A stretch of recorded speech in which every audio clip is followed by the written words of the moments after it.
We are following breaking news out of the UK now, where a court has delivered a key ruling in a legal fight between Meghan Markle and a newspaper publisher.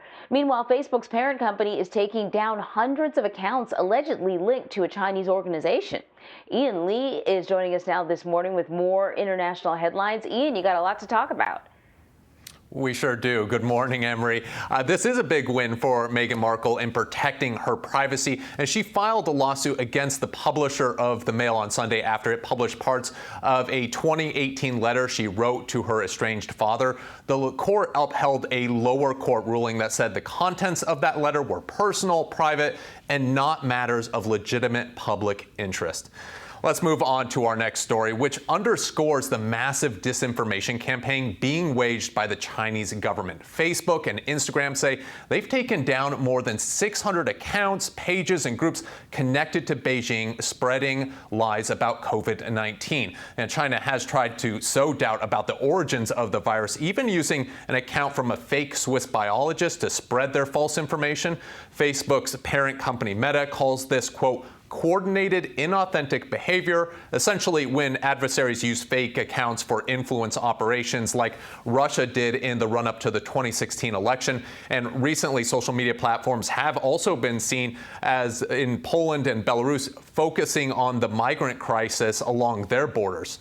We're staying with China and the Women's Tennis Association suspending all tournaments in the country and Hong Kong over the treatment of tennis player Peng Shuai. The WTA has criticized the Chinese government's failure in addressing her accusations of sexual assault by a high-ranking Chinese official. And despite parading her out on state media to show that she's allegedly fine, WTA Chairman Steve Simon accused Beijing of censoring Peng while calling for a transparent investigation into her allegations. We're moving on to Russia now, where the Kremlin has ordered U.S. embassy staff who've been in Moscow for more than 3 years to leave the country by the end of January.